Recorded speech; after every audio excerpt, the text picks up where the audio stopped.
doesn't have any room to micro. If it's actually just defensively placed, it's going to run out of room real quick and then just be destroyed. So certainly worth considering. We actually have some swarm hosts being added as well. I'm not mistaking swarm host actually legit. Oh! That was kind of close.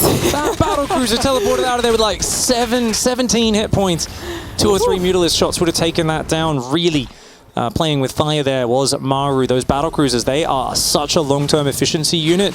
Completely just deletes the point of building them in the first place if you're going to lose them. You have to keep them alive for a long time so they can get value and slowly drain the Zerga resources. Serral. Tank, for instance, right? The Hellbats protect the tanks from the Locust, but if they die to the Banelings, they're not so good at that. We're not even talking about that many tanks, however. Just most of the Hellions, the Cyclones. 3 battle cruisers might actually still be able to hold the line. Lots of Banelings crash on through here. Not really taking the most effective trade. I mean, actually, a couple of the only tanks that are alive stay alive. The Cyclones maybe get cold a little bit, but are the most important thing right now about this game? Perhaps not. He's going to chase forward, actually look for the swarm host, but a couple of them with a few more Locusts combined with the Queens, combined with the Mutas, which, by the way, Serral is still investing into, is going to make Maru think again about being aggressive. This is such a sick style. Okay, so Mutas swarm host is really interesting because swarm hosts really weak against kind of the Hellbats in terms of the Locusts get burnt up very quickly. So you're going to see Serral trying to micro these onto Thors, tanks, worker lines, avoid those Hellions wherever possible. Now, Mutas are really cool because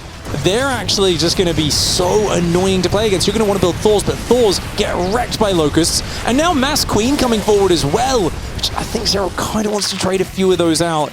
But essentially, I mean, you've got obviously infinite value in terms of the swarm host. They throw free units out. The Banelings are very supply efficient, but very cost inefficient themselves. So it's really about just trying to open up an imbalance in the composition of Maru. If he ends up on all the Thors, Banelings can run right past them into the worker lines. If he's got too many tanks, he doesn't have enough things to cover the battle cruisers, and the Mutas can reign supreme. So Serral's going to be trying to catch Maru off here, get him off balance. No Centaur over to the right side, but there is Planetary and a tank. Usually very good at dealing with Banelings, but not necessarily in this number.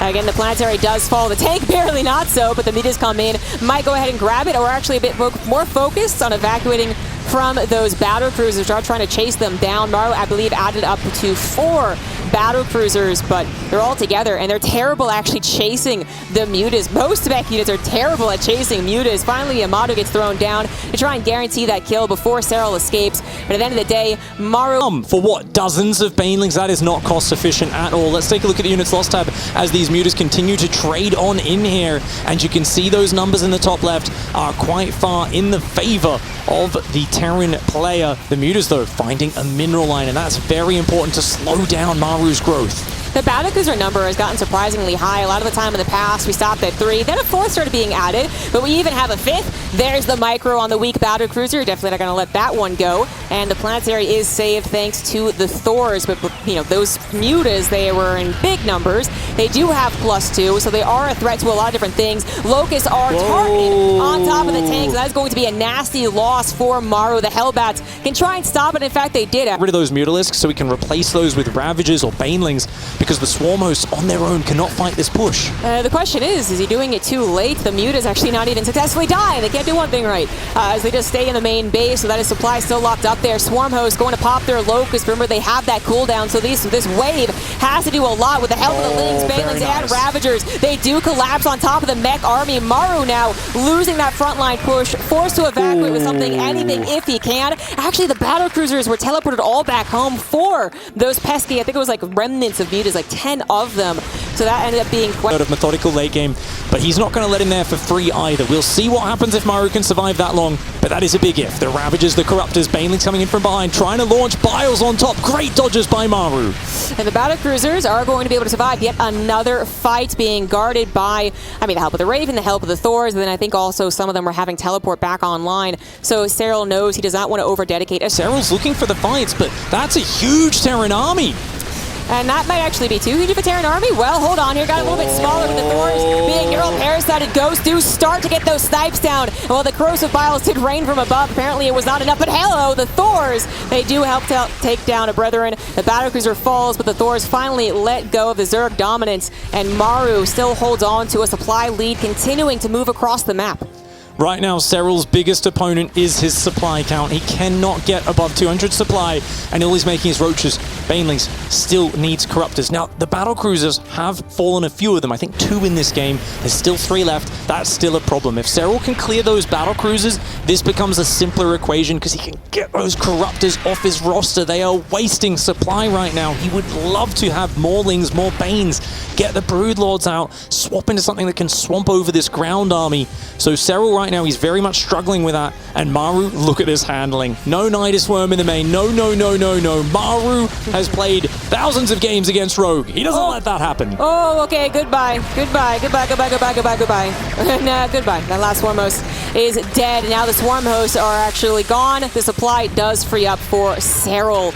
But what is he going to replace it with? Answers going to be coming very soon. The attack off to the right side, a little bit more important right now as Serral realizes there is an opening. No goes, no batter cruisers. Planetary is going to fall. Another one is canceled. The orbital in the air does also fall to those corruptors and plenty of SCVs as well. But ditto on the left side of the map. Maru looking not just for 1 or 2 bases, but perhaps even more. These 2 bases, what he's currently attacking, they might already be goners. Those drones might be goners. Again, if there's Hellions in the mix. But then over...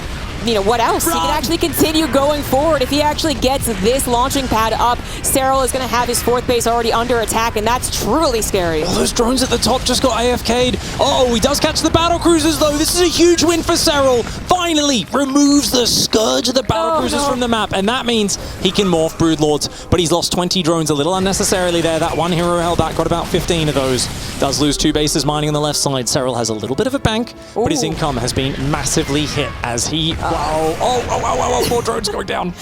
Oh, those drones really don't know what to do in their life, do they? Mining bases, but Maru's up 14 army supply and he's 8 Thors, 3 Vikings, 17 Ghosts. That is a Broodlord killing army if I've ever seen one. Exactly, and while Maru is also lacking any type of gas bank, at this point the Hellbats are actually what he would need, and still very useful as units go. They can help defend the Thors, they can turn into Hellions, and actually continue just roasty-toasting up all of the rest of Serral's drones. Not that that's really going to add very much effectively. As I said, Serral already all in. He is going to pull back and clean things up, as right now it's about his production and his technology that is being destroyed. The Hive, actually, this is exactly the Infestor pops out, the Fungal with the Burrow, but then the Scan! They both knew how important the Spellcaster was. That was quite tricky. That's so sick. Like for anyone who's maybe a newer viewer, to quickly target the Infestor with 2 tanks, which anyone else would have just assumed were dead and stop microing.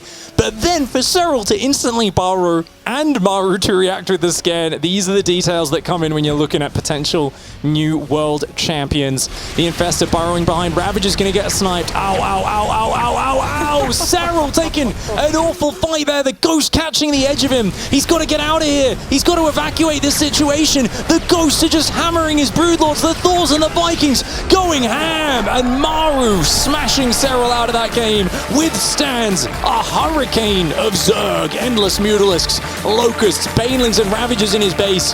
But he just weathers it, walks right on through it, and he's back in this series.